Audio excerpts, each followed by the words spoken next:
Doing? How we doing today?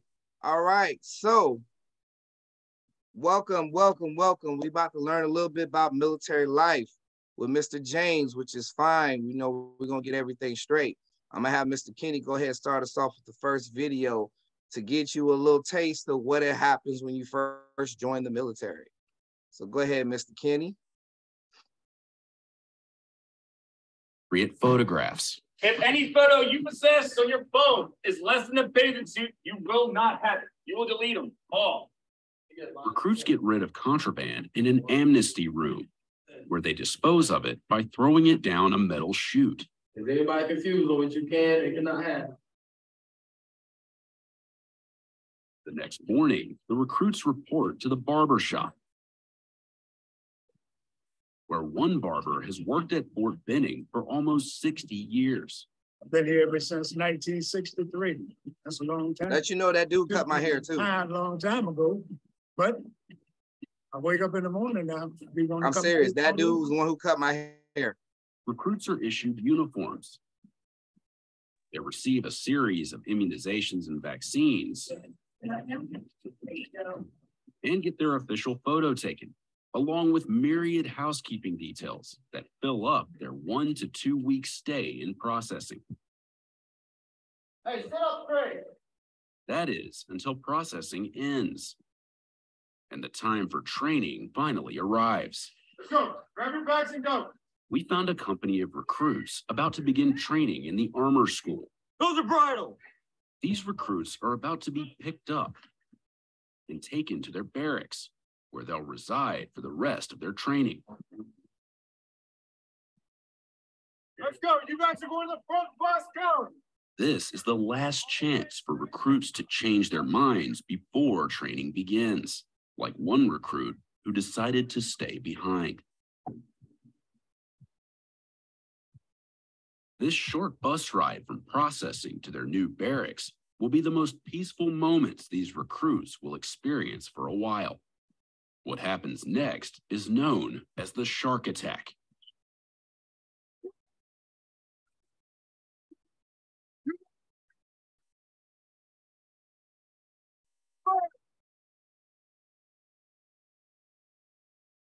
Get your bags up right now. Get your bags up. Way.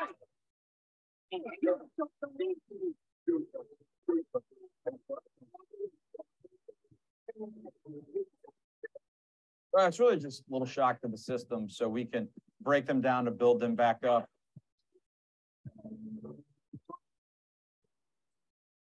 All right, can you cut it off? Because this is not Breaking playing a lot the of way I want to habits play. From the civilian world, and nothing better than a little shock to the system to establish that that drill sergeant is in charge to let us start our training. The recruits spend much of the shark attack holding their heavy rucksacks above their heads, which takes a physical toll. You can't pick that bag up. You're deciding to join the army and you can't pick that bag up. Right side back, right side back. After about 20 minutes, the intensity begins to subside, and the drill sergeant's tone changes. We only produce the best soldiers in the United States Army. For training officially. All right. Who ready to sign up? What? Look at that. So who ready to sign up for that? So basically what you saw, I don't know why my screen's acting like this. So basically what you saw is basically, it's called a shock factor. All right. Now let me ask y'all a question, because a lot of y'all, I only see it at certain schools, but raise your hand or in the chat or something when you don't like when your assistant principal or your teacher gets in your face. And be honest.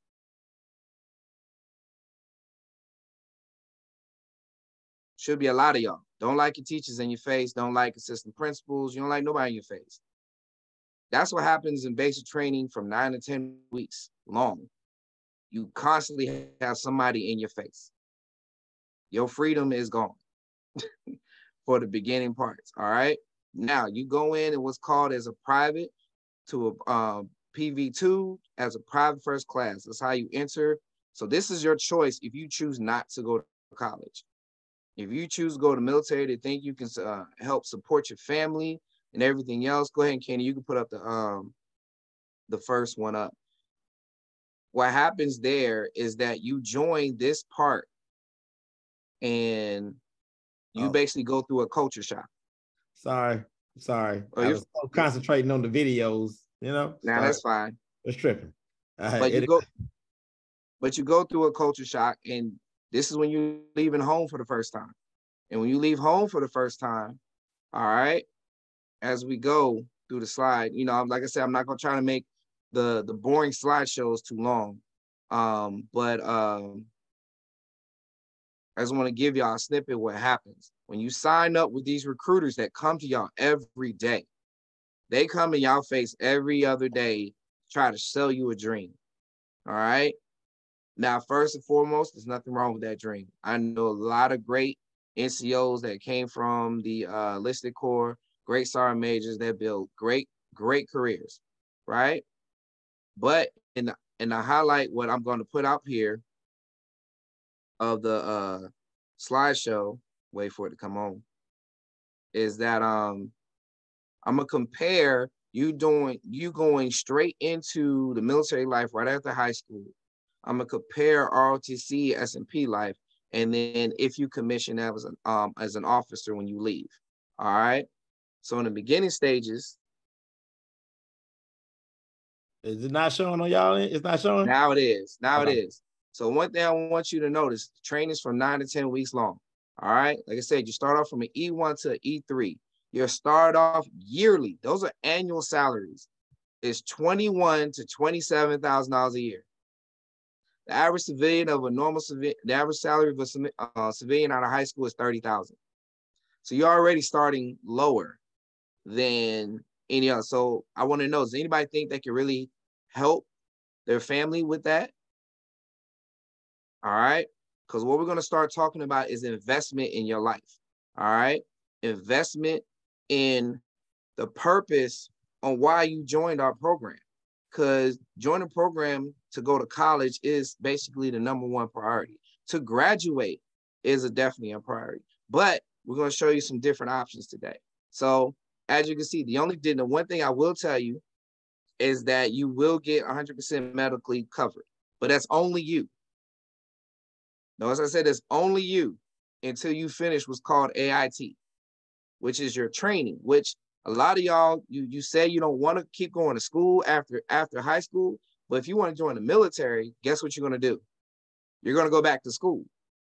You know why? School trains you for your job. So you're going to school either way. All right. The only difference is when you go to the military, you lose your freedom for the first year. You belong to people who are going to tell you what to do, when to do, how to do it for at least a year. When you get to your first unit, they're going to teach you the same principle. You're going to be under what's called NCOs, your squad leader, your platoon sergeant, and your platoon leader. They're going to be your mom and dad. That's what they're going to tell you. They're going to be your mom and dad for a very long time, okay? Like I said, military is going to tell you where to go and where you're going to live. You have no choice in that whatsoever. They're going to put you what's called the needs of the military. So if you either Navy, Marine Corps, Air Force, or Army, don't let these recruiters tell you, oh, you can choose where you go. No, it's not true, because you can go get a contract and all the contract says you belong to the military. They're going to decide where to put you. All right. We're going to compare you. Can you leave at any time you want? No, you cannot. Once you are under contract, you belong to the military. There is no, I'm just going to quit my job today. There's no such thing. What happens, there's certain things that happens. If you decide you do not want to be a part of the military, you're going to go through what's called a series of Article 15 processing, which means if you do not fulfill your obligation, you get what's called a dishonorable discharge, which means that follows you all the way through at least 10 years. So that means anytime you apply for a job, they're going to see that you will dishonorably be charged from the United States military, which is the worst offense you could ever have next to being a felon. So make sure you understand this when you want to let these recruiters give you this great story about what you can do in the military and how it can help you in this and that. Be mindful of what decisions you want to make. Now, 8 years after you enlist, what's that? That's an offense. You gotta get on the mic to say what you mean by that. No, I was just kind of shocked when you said that it was an offense because like I didn't know. Yes, it is. It is, and it's taken very seriously amongst any employers when you are dishonorably charged from the military. When you see, and I'm just gonna give you a snapshot. There's a lot, you see a lot of people on the side of the road that says, "Hey, I'm a veteran," blah blah blah. A lot of those people got dishonorably discharged. A lot of them. And what you guys have to think about is, that's why you to stay. Well, what it is if you have a company and you're hiring people, if somebody leaves the military, right, what it says is they quit. So it says they don't, follow through with things. So you just look like you're not a person that I would want to hire. You know what I'm saying? If I'm running a company and you got dishonorably discharged from the military, then I have to consider whether or not I really want you to come work in my company as well. Because you might quit when stuff gets tough. Or you might do something, that's bad for the company.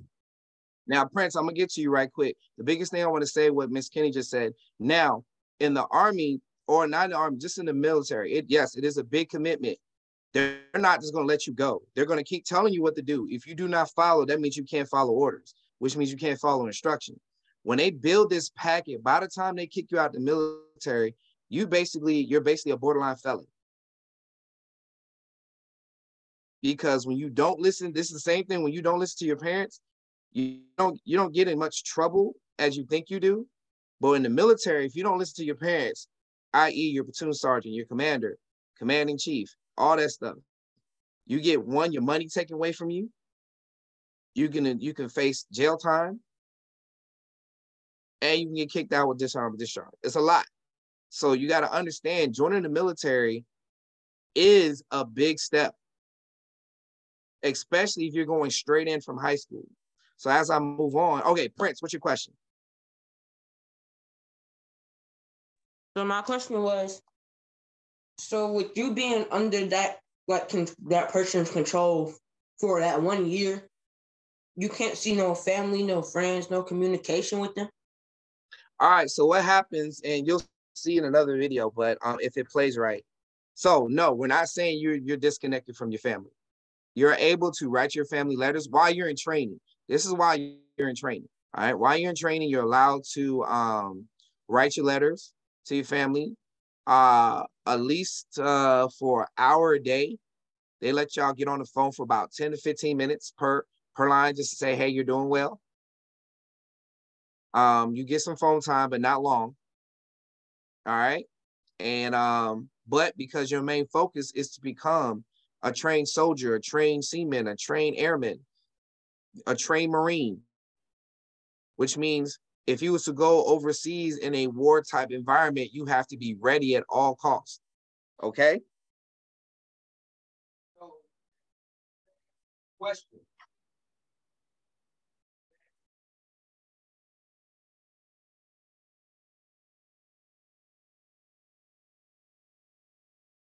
Okay. But I hope to answer your question, Prince.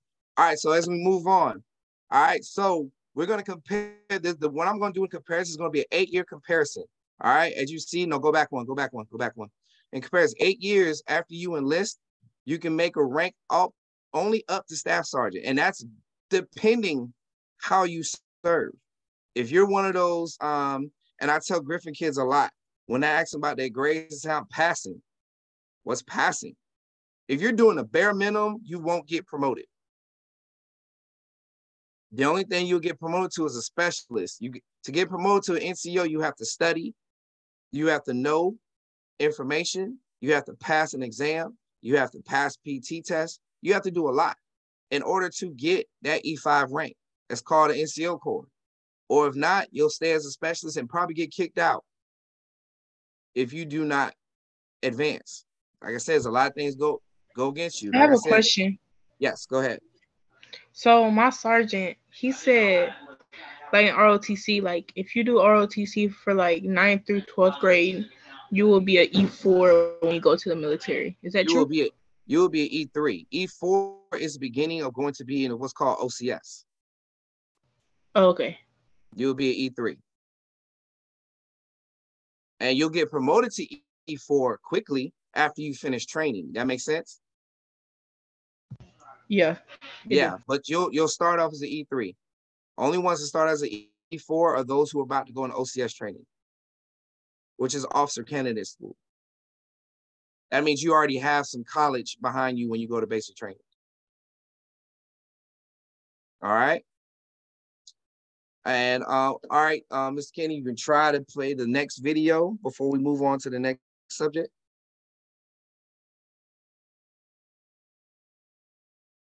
While he's getting that on, does anybody have any questions right now? So, Yeah. in order to get out of the military, what do you have to do? You have to serve your contract time. So in enlisted, that was the last bullet right there. If you serve, usually most contracts they start at 4 years. All right. So once you serve your 4 years, you have the choice of either what's called re-enlisting or getting out. So you have to do a minimum at least 4 years active, 2 years inactive, which means if something happens within 2 years after you serve, they can call you back into the military to serve out the rest of that 2 years contract. So basically minimum of 6 years before it's active and 2 is inactive.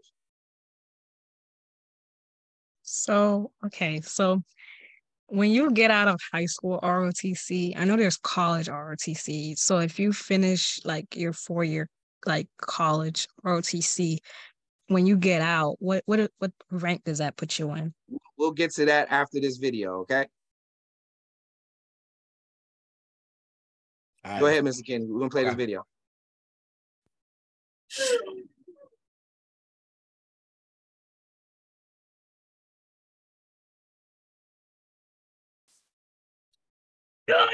Boy, recon crew depot, Paris Island, South Carolina, and you're just taking the first step to become a member of the War Spies Fighting Force, the United States Marine Corps. Use me steady. I position attention. That means your heels are touching. Feet at a 45-degree angle, and your mouth is shut. I say again, your mouth is shut. Yes, sir. If your shirt is untucked, you're gonna tuck it in your pants. If your buttons are unbuttoned, you're gonna button your buttons all the way to the top. If your sleeves are rolled all the way up, you're gonna unroll them and you're gonna cut them at the cut. Scream my shirt.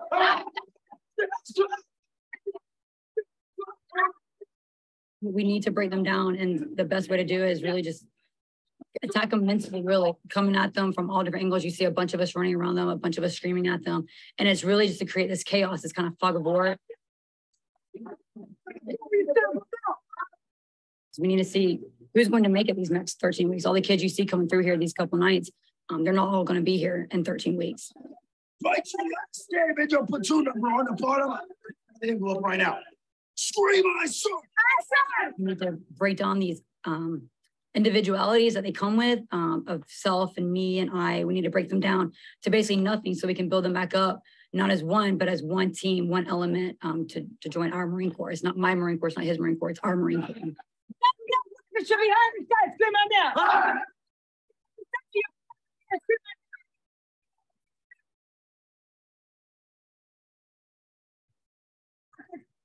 To that blue bag, scream out now.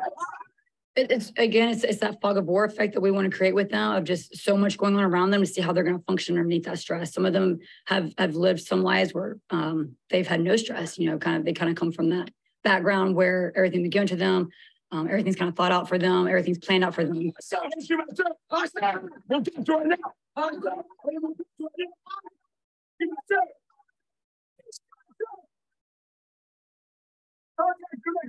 Some other father or whoever they do, they live with scream out, sir. You cannot contact your next kid. That's what you will contact your recruiter. Scream out, sir.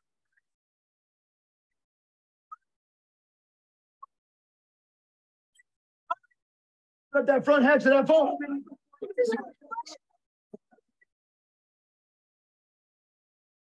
All right, Kenny, you cut it off right there.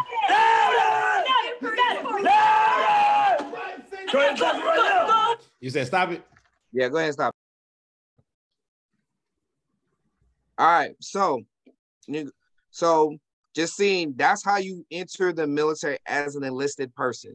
The reason why I chose two Army and the Marine Corps, because those are the two originator forces. Marine Corps, I mean, the Navy is a branch. I mean, the Navy is a branch off the. Excuse me. The Marine Corps is a branch off the Navy, so they're kind of the same how you respond. And the Army and the Air Force are branched off of each other, so they respond the same way. I just wanted to give you a snippet of what it's like when you first go. And I saw a couple of people said I would cry on sight or I couldn't take that. Then look, I said, it's not for everybody. Okay, we know it's not for everybody, and we just want to just give you that head up. So let's start. Let's talk about if you decide to go for an ROTC scholarship. All right, we're going to answer the question that somebody asked earlier. All right, so let's go to that slide right quick. Let's talk about ROTC. These are the opportunities that ROTC gives you, and this is going to college.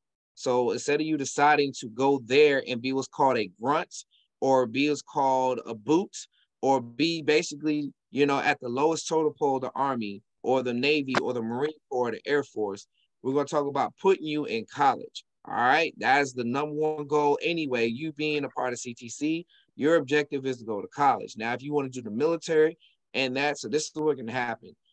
3 to 4 year scholarships, what happens is they give you $10,000 that goes towards your room and board, which pays for all your food, everything else. That means technically you don't pay for anything. It is a full scholarship. All right, depending what school you go to. If you're going to an Ivy League school, you might need a little help. I'm not gonna lie to you. But majority of the schools at ROTC programs, they take care of you. If you're under scholarship, they give you a $1,200 book allowance, which means all your books will be paid for. Now, the minimum you'll do as a freshman is 7.5 hours. We can't hear you. You can't hear me? Is somebody on mute? I can hear you. I can hear you perfectly. Okay, so I would say this. All right, so going just basically what I just said, just to recap: 4-year scholarship or 3-year scholarship, you get $10,000 to go towards your room and board, which basically means everything's going to be paid for. Okay, your books are going to be paid for per semester or per quarter. All right, it depends on which college you're going to. All right, now as a freshman, you're going to be spending about 7.5 hours a week as a freshman. It does go more as you go up as a sophomore, junior, and senior. But as a freshman, you see, being in college, you already get $300 a month. Okay. Now, if you was to join the reserves, which we're going to go on the next slide, but not right now, you know, as an E5, you only make $394 a month at max. So already for less of the stress and you're in school, you're already making pretty much what they're making as an E5 in the reserves and the National Guards. Because I know a lot of those recruiters are coming to talk to y'all about drill pay. So we're going to talk about that later too as well. Now you see as sophomores, you get $350, juniors, you get $450, seniors, you get $550 a month. You get paid 10 months out the year. Okay. This is how your pretty much day's going to go down. 4.5 hours of free PT. That's what we call free PT, because a lot of y'all like to join gyms and everything else. Well, look, you can get as much workout as possible. And I got a cadet online that can tell you how that goes in a few minutes. All right. 1 hour class a week, depends on the institution. There's some institution that makes their freshmen go twice a week, where only most of them go once a week. All right. And 2 hours of the lab. And lab is just basically learning your basic military skills. All right. Land nav, map reading, drill and ceremony, just a lot of basic stuff in the military you need to know. Now I got Cadet Davis online. If we could highlight Miss Davis, she can give us a little life about Georgia Southern University as a cadet. LaDon, you there? Yeah, you can see me. Okay. So I go to Georgia Southern. I'm part of the Eagle Battalion. That's our ROTC program. So it's my first year. It's my second semester. Let's see. So at first, when I go to college, I did not want to be like, I wasn't thinking about the military. So I did not sign up for a ROTC scholarship. So like but next year I'm gonna be signing up for one. But weekly, I do give about like 8 hours to ROTC. We have PT 3 times a week. I have to wake up from like 5:45. It usually ends by like 7:30. We work out. We build our stamina. We have PT tests. Me, I cannot pass my PT test. I'm still working on it. That consists of like doing push-ups, running, doing sit-ups. What else? So for that test, we also have like an ACFT where you have to like run 2 miles. Like it's a lot. We haven't done that yet, but I'm still building my muscle for that. On Tuesdays and Thursdays, we wear our military uniform that says U.S. Army. We wear that all, like the whole day. We go to lab on Thursday, which is like 2 hours. And then we have a class that morning, which is like lasts like an hour. We do land nav, where we go out to like a field and they give us points and everything. Let's see, what else? And for me, I'm a nursing major. So I go to like advanced camp during the summer, which is like 31 days. So let's see, I'm kind of ready for that. What else? I think that's Well, thank you, Ms. Davis. And yes, and definitely what she said is definitely true. You mix this in with your college life, all right? So question I have to ask you, Ms. Davis, how are you able to balance ROTC and your college life together? Is it a pain, or is it comfortable, or just tell us how it is?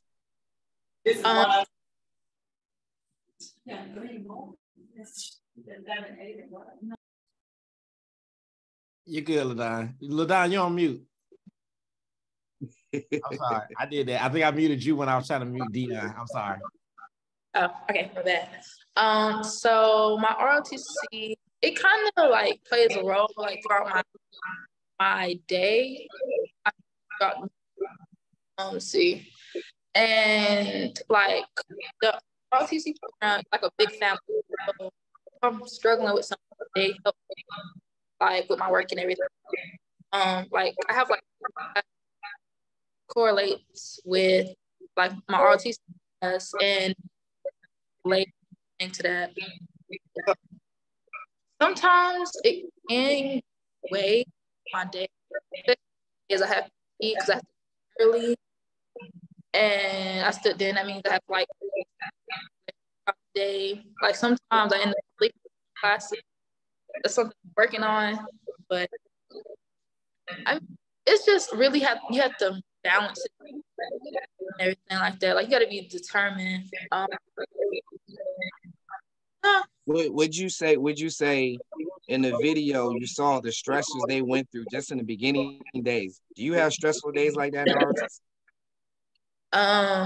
yes, because I'm not like fit, so it's like everyone is like working hard, like doing like battalion runs, like miles, and like before college. So the stressful part is the free PT you get. That's what it is, right? Is that working out? Yeah. So what I would say, thank you, LaDon. I appreciate you. What I would say, even when you join the military for the first time, you go ahead and mute yourself, LaDon. Even when you join yourself in the military first time, you're gonna go through a culture shock because you're gonna go through a whole lot of morning exercises and everything else. You start your day off first thing in the morning. So I don't see my guy on here. I was gonna Major Littlejohn, he was going to be here, but I don't see him. But that's fine.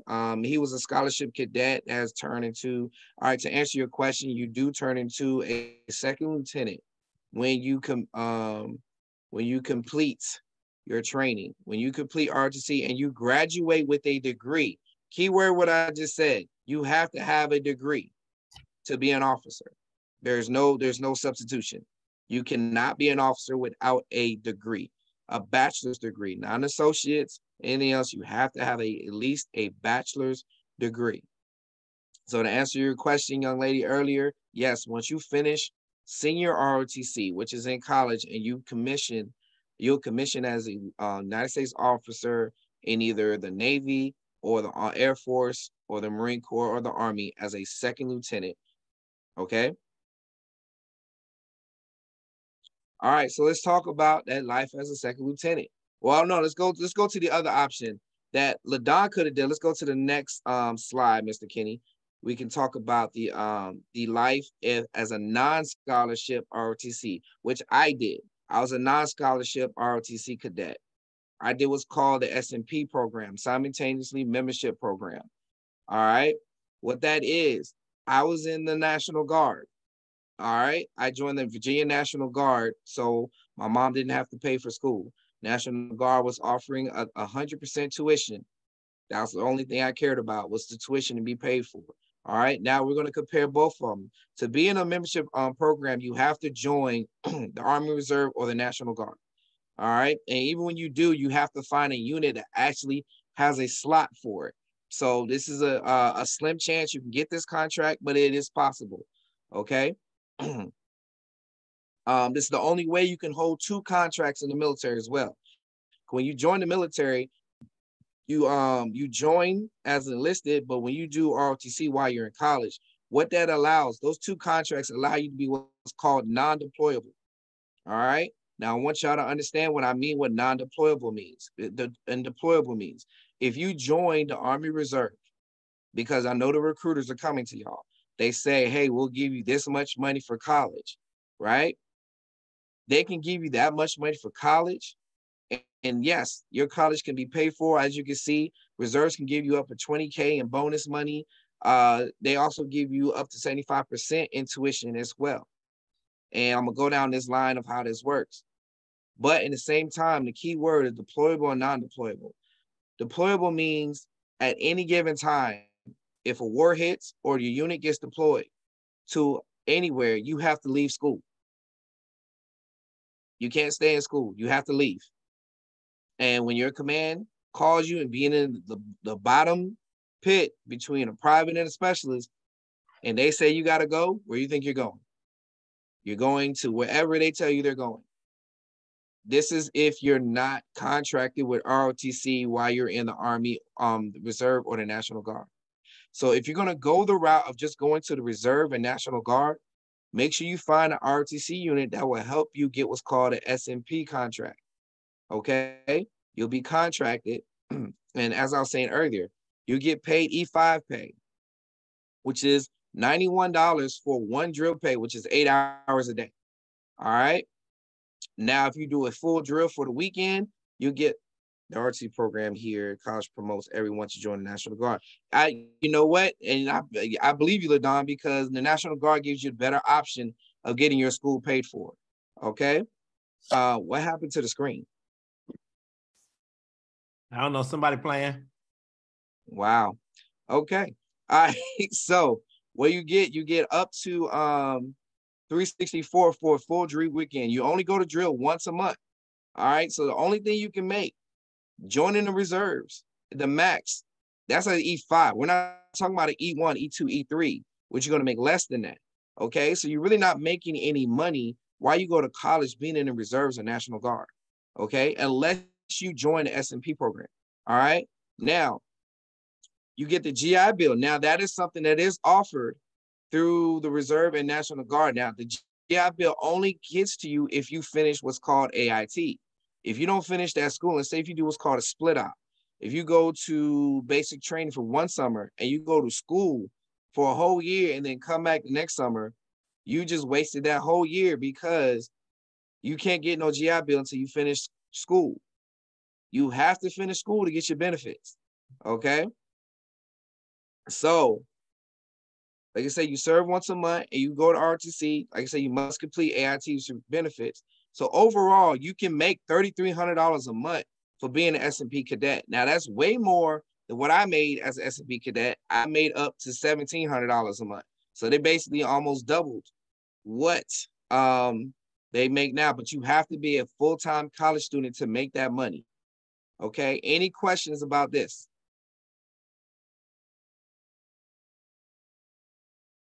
None? All right, we'll go to the next one. Now, after you finish, this is the answer to the young lady's question. After you finish ROTC, senior ROTC, and you have your college degree, you start off your career making $43,000, $44,000 a year with full benefits. All right, that's active duty, second lieutenant. All right, now mind you, if you went to basic training and 4 years after basic training, you're enlisted, you're only going to make the max of $35,000 a year. So you went 4 years going in the military where you could have been in school to basically invest in a better future. Now you only make 35 compared to 43. Now let's do a better comparison. Your first 4 years, you'll get promoted to captain as long as you keep your nose clean.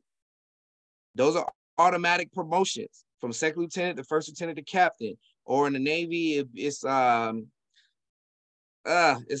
different ranks, but basically 01 to 03. First 4 years, you'll make up to $77,000 a year.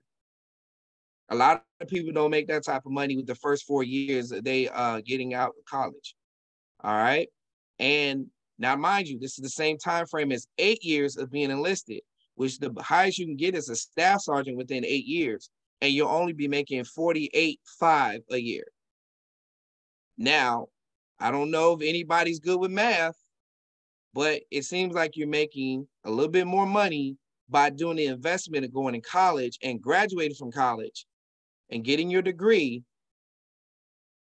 And you're in charge. The difference is you're in charge as an officer versus you still got to listen to people as an enlisted person. All right.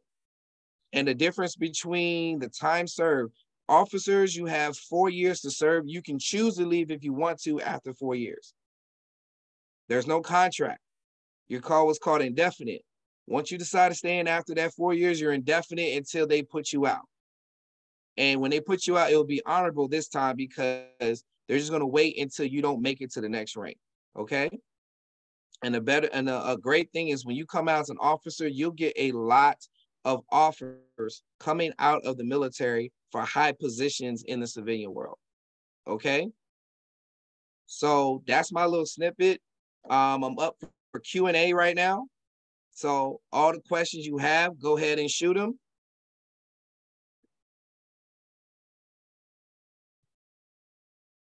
Does anybody have any questions? Okay. Especially those who are going to, go ahead. So you finished senior ROTC. So then you decide that you want to go and get a master's or a PhD. And I know they can also pay for that as well. So yes. What would that put you in after you graduate that? All right, so it won't change anything. You'll go in as a second lieutenant.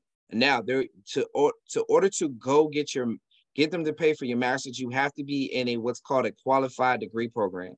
So it's like if you're going to be JAG officer, you're going to be a doctor in the military or something like that, they'll do those type of programs.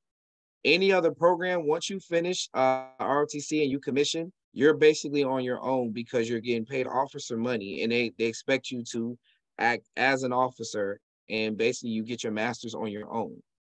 But the fact is the military will still help you pay for it, but they won't send you to your master's unless you're doing a special degree.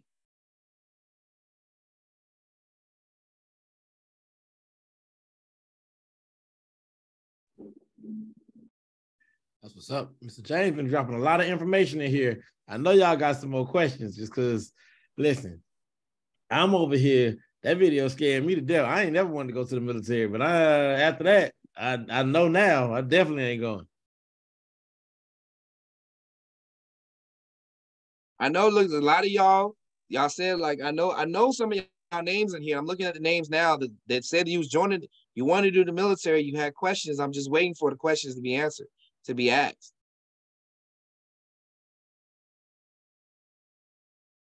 Oh, also, my my ROTC teacher, she told me that when you go into college ROTC, you don't need your ASVAB for that, right? No, that is correct. That is absolutely correct. You don't have to go through all the protocols that there was recruiters are trying to make you do. You don't have to do no ASVAB, you don't have to do no testing, because all that stuff is done in ROTC and senior ROTC. When you're going through your your MS1, MS2, MS3, MS4, you're going to be taking all those courses that you have to pass this year. As long as you pass each level, you're going to commission. And after your Ms. Davis was saying advanced cap, it's usually after your MS2 year.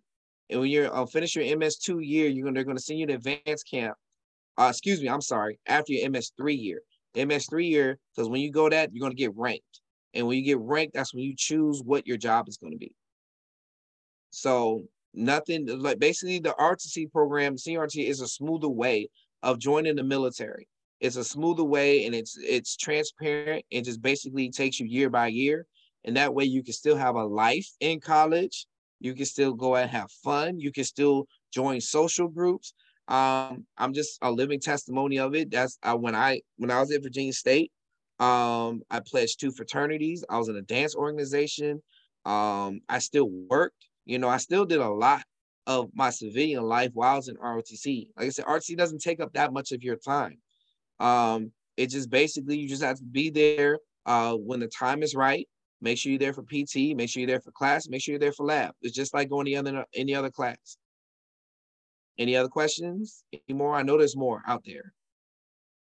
Or comments. I'm sorry, this is the last one. Oh, you keep asking. Oh, ask what you need to ask. Yeah. Are you able to stack your ROTC scholarship with other scholarships, or is that not allowed? Yes, you are. ROTC scholarship is just basically ROTC. Now, what happens is each college that holds an ROTC program gets money for having that program there. So therefore, if you get like a dean scholarship on top of that, everything else, that money comes back in a refund check to you each semester. Oh, I have something to say. Go ahead. So since I'm majoring in nursing, trying how to put it. I'm automatically put into the nursing program. Like if I was just not in the ROTC program, then I would have to fight for a spot in the nursing program. But since I'm in ROTC and I want to have a job as a nurse, then I'm automatically in the nursing program. So after my sophomore year, going into my junior year, I'll be in the nursing program. And that's exactly right. Remember, we was asking a question about a special program. If you're not part of a special program, they will not send you to any other school. They'll just basically commission you and put you where you ranked. If you ranked very high, so I was top 20% in ROTC, so I got to choose my job. All right. Now, if you're below that 20%, then they're going to put you to the needs of the Army, just like they do in enlisted. So it's best that you keep your grades up, high PT score, you do great in class. I was ranked number 2 in my class, and I was ranked actually I was top 16%.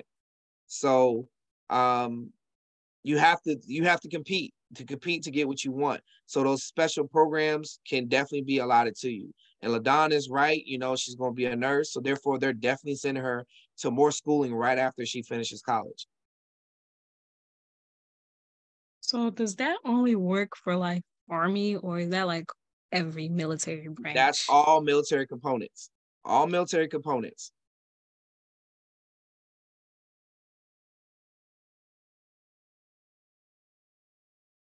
Now, I would be honest with you. If you're nursing, I would stay only Navy and Army. It's very hard to get nursing in Marine and Air Force. I'm be very honest with you. I would stay with that. But if you do nursing, I would stay Army or Navy, because most Army and Navy bases have the hospitals. Marines and Air Force really don't have the hospitals. They're supported by the Navy and the Army. Okay? So if you want to be a nurse, I would look at Navy and Army ROTC programs.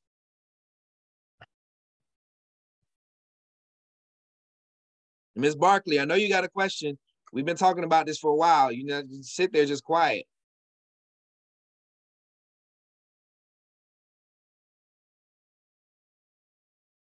I guess she is. All right, she's trying to unmute herself. She's struggling. I see her right now. Oh, wait, can I? Oh, I'm just not. Well, so if you were to go into like a specific, like, depending on like your major, does that give you like, would that give you extra support in like the military or like? No. No, you're gonna go through the same program that everybody else does. The major just depends on the school you go to, honestly. So let's answer the question. What Prevailer, that Prevailer, right? Yes, me. All right, what is your major gonna be? Biology. Biology. So basically with a biology, you'll just go in. There's no specific job to biology when it comes to the military. You could get into nursing if you wanted to with a biology degree, but naturally it's just a regular type degree. And basically what you can do is take that degree, right? Use the military to pay for your degree, right? Spend your 4 years, get out, and then you go into the biology field, whatever you want. What do you want to do with biology? Sports physical therapist. Oh, there we go. So one thing you will learn is a lot of practices in the military of how to take care of people, how to take care of soldiers. So it's actually good practice for you. But in a sense that it'll definitely get you some interns because you'll have that on your resume. You know what I'm saying? So because you have that on your resume, you'll definitely get into positions faster because you have the military backing you up.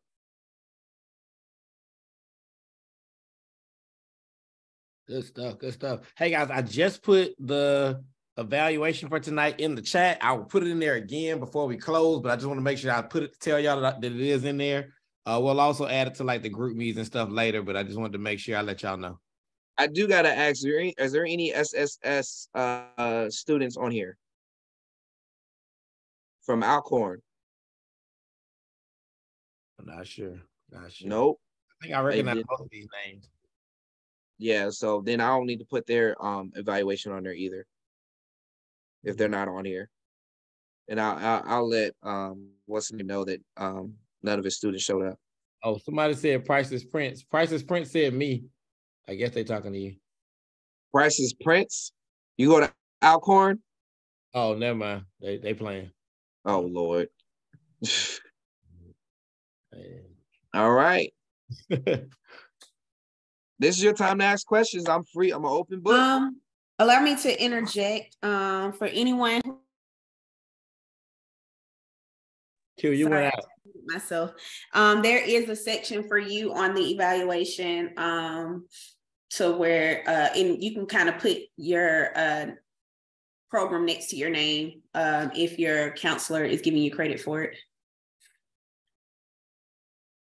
Okay.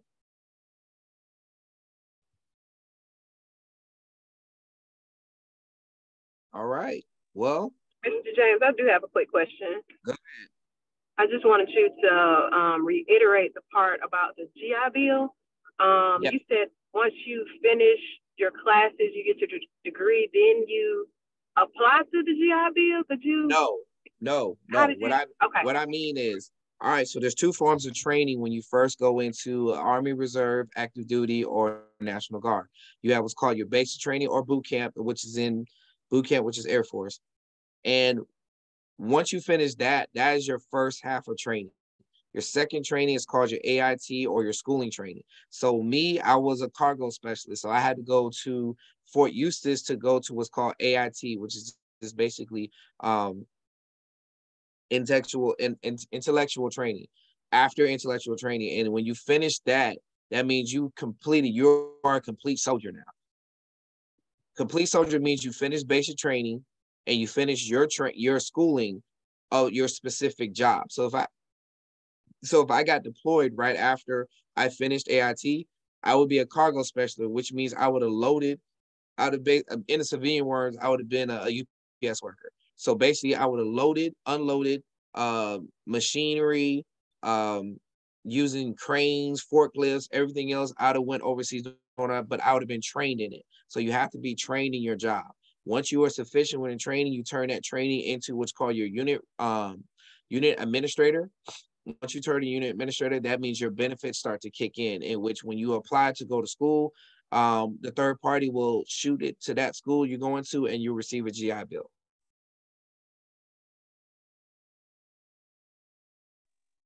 Okay, thank you.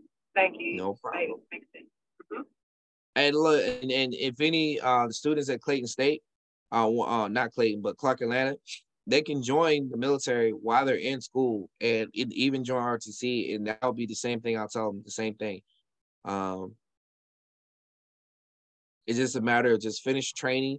Because I tell you a story, my background story about me. When I joined, when I went to Virginia State in 1998, I was there as a freshman. I was there for the first year. And after the first year, all my grants were gone. Now, I didn't know about the scholarships and everything else. This is why I love this program, because I didn't have this, right? So what I did, I didn't have nothing to pay for my sophomore year. So what I did is I joined the reserves. I joined the reserves and I switched over to the Guard. And what happened with that, I took a whole year off of school so I can finish all my training. And when I came back, I did 1 year just as a regular National Guardsman. And then I joined ROTC. Once I joined ROTC, I did the S&P program. When I finished the S&P program, I was recruiting with the National Guards recruiters. I was doing drill, doing as Kamora was saying, she joined Color Guard. I was doing a lot. I was having fun, but the key word, I was having fun. I was still able to pledge my 2 fraternities. I still did all my activities. I still worked full-time at Kids Foot Locker as assistant manager, and everything worked well. And then when I finally graduated, it took some time for me to graduate because of all those activities, and I didn't have a scholarship. When I got commissioned, and the rest is history.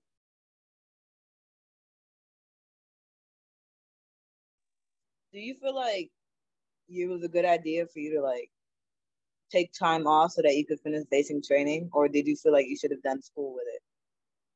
I feel like in the position I was in, it was best to complete all training so I could have all the benefits, because I wouldn't have had all benefits. They give you the option because they know people in school, they'll sign you up what's called a split op. They'll give you that option if they still do it. I don't know if they still do it, but I think it was best for me to go completely straight through to get everything out the way. Once I got everything out the way, I was able to pay for school, so I didn't have to worry about anything. And I didn't want my mom to pay for school, so that's why. Can you actually go into more detail about the reserves? Because I also want to know, like, after you graduate college from like senior ROTC, is it worth it to go into the reserves, or as an officer? You're asking as an officer to go into reserves? Yeah, like okay. Is it like worth it? All right, so there are people who do that. They once they commission in the reserves or the National Guard. They chose not to do active duty. You make decent amount of money as a part-time. Now it depends. If you, as an officer, they're going to put you in some type of charge of something. All right, which means on your spare time, you have to create plans through MDMP processes and everything else like that, but while you're doing your civilian job. And what can happen is once your unit gets, deployed, guess where you're going? You're going to where they're going, and you have to turn in. You just basically report it to your job that, hey, I'm getting deployed. So they have to honor that because nobody is above the military in most cases. They have to honor that. And then when you go, you come back, you still have your job when you get back from deploying from wherever you go. So it's up to you. You can do part-time as an officer as well. You don't have to go active duty. So if you decide to do that, and that's prevailer, right? Ask that question. Yeah. So basically, I know you want to get in the sports field, right? So basically, you can choose to go reservist and National Guard when you commission, and you can go, do your interns and go into the field of wherever you want to do, wherever you want to be a trainer at, in the sports, anything, however you do it, what teams you want to work for, you can do them both. So it's your decision, but you'll still have a college degree. That's the key point we're trying to make in this whole thing right here. You will have a college degree. once you finish and get commissioned as a lieutenant in any branch after you finish ROTC. So the reserves is part-time, and then active duty is full-time. Yes, ma'am. Okay.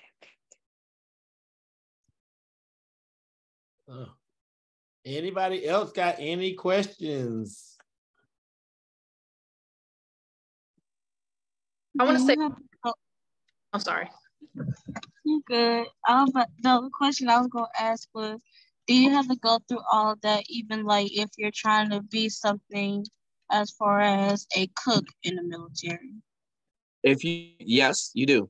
You talking about as enlisted when you go straight in? Yes. Everybody's a soldier first. What they will tell you, you're a soldier first, you're a Marine first, you're an airman first, you're a Navy man or woman first.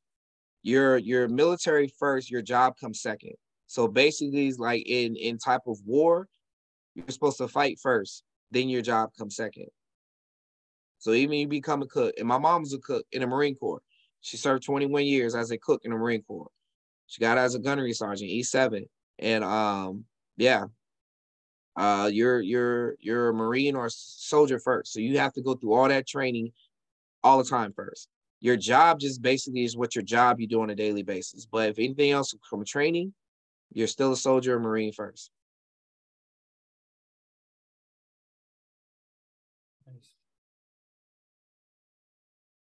What is the benefit from the military in your opinion?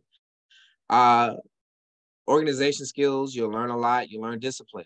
You learn how to handle a lot of things. If a lot of you have a lot of fears, the military will get rid of those fears. And which a lot of y'all do. I know y'all everybody's a little scared about leaving home. But you know, a lot of those fears are taken out of the way. But I guess the biggest thing for me, I'll be honest, I served my country, I served it well, and now I get a paycheck for the rest of my life. Being a veteran, tax-free. It's one of the biggest things I get. And because I'm 100% disabled veteran, my kids go to school. I'm not gonna say for free, but they get the benefit without going into the military. So they don't have to go in the military, and they get the same benefits as I did.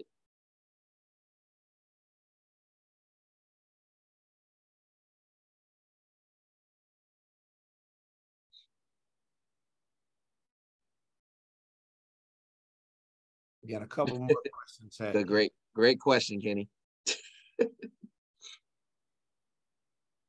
So it's you got William with a question, and then I think Hattie had another one. It says, if I would like to get into the trade type of career, do you believe it would be better to go to trade school, get them a certificate? Well, there's no certification from the military. Be honest with you. But the trade, I know what you're talking about. I know your question. Basically, you're saying if you want to go to trade school to be a welder or whatever it is, the same things in the military. The difference is when you go to trade school, you're a civilian. That I think they pay you to go to trade school, but you don't get the benefits as the military. If you get what I'm saying. So you still have to pay for your own insurance, you got to pay for your own dental, medical, vision, all that stuff. If you do all that school in the military and you're in the military, you don't have to worry about insurance. And if you get married or if you have a child, they don't have to worry about insurance as well because they're going to be covered on you while you're active duty. Keyword, active duty.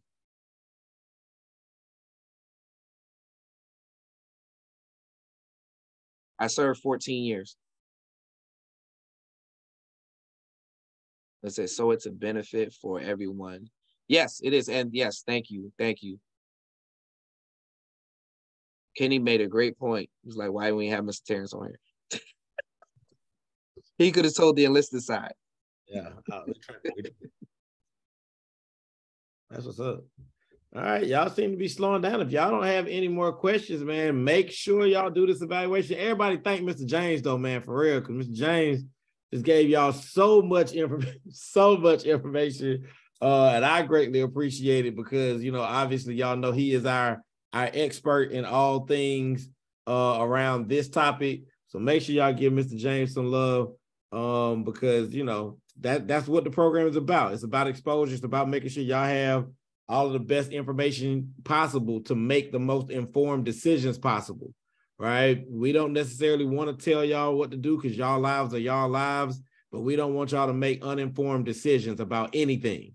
Not about the colleges y'all are going to, not about, jobs, not about internship. We want y'all to just have information so that y'all can make the best decisions possible. So I just put the evaluation in the chat again. Please, please, please do the evaluation. If you are Clayton County, make sure you go and sign in on Lakai. If you are not Clayton County, then we use that evaluation to give you all credit for being here. So make sure you do that evaluation so that you still can get, your stipend credit or whatever for being here, right? So we want to make sure, but for all of the Banneker, Griffin, and guests, I know we have some students that are not from CTC. Please still do the evaluation. Ms. Q put on the evaluation if you are a CTC guest. But please still do the evaluation because we like to know that we're providing good information to you all when we do these calls. So if there are no other questions. I just want to reiterate one thing you said, Kenny. The one thing you said about decision making. When you leave high school, I just want y'all to understand, if you choose the military, you choose RTC, or you choose just to be a civilian, just like Ms. Kenny said, it is your decision. You're living your life. Your parents are not living your life. We love your parents. Trust me. We understand they have a lot of great advice for you, but it is your life. Absolutely. Understand that. It is your life, and understand the decision you make affects you. It does not affect them. It affects you. Okay? Absolutely. Absolutely, Mr. James. That's a perfect way to end it. All right, guys, we'll be back. Obviously, y'all will see y'all counselors in school soon. And next week, since it is Valentine's Day, Love Day, whatever you want to call it, people use different monikers for it. We're gonna have, Valentine's Day is the next day, but we're gonna have a very good call. Mrs. Stokes has some guests that'll be joining us. We'll be talking about relationships, what healthy ones look like, which ones should be avoided. We'll be talking about a little bit of all of that. And so some of y'all absolutely know y'all need to be on that call, and you need to tell your friends to get on that call too. Invite your boyfriend, your girlfriend, invite them too. Everybody need to be on that call as we kind of discuss the ways in which we deal with each other. So anyway, it was good to talk to y'all. Thank you so much again, Mr. James. I appreciate you. Mr. James is supposed to do this in 2 months, and we just moved it up. We were like, James, we need it now. We need you to go ahead and just, we need you to do this right now, next week. We gave him like 4 days to prepare. So we appreciate Mr. James for always being on the ready. Good stuff, good stuff. No doubt, no doubt. Can I say one more thing? Yeah, who's that? Hello? Who's that? Look, go ahead, LaDon. Go ahead, LaDon. Sorry, I'm leaving the gym.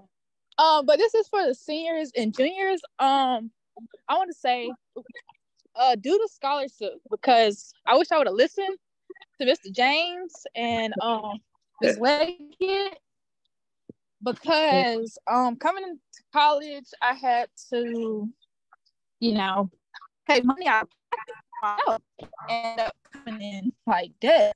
So I say fill out the scholarships and get as much free money as you can. All right, so sophomores, you hear that? Prepare yourself. Juniors, prepare yourself. Thank Seniors, you, LaDon. You heard her. LaDon, we thank you. We definitely appreciate you. And thank you for giving us a night, LaDon. Thank you for showing up and for being excellent. Thank you, Yes, LaDon. we love you, LaDon. Thank you. Yes. Thank you. Welcome.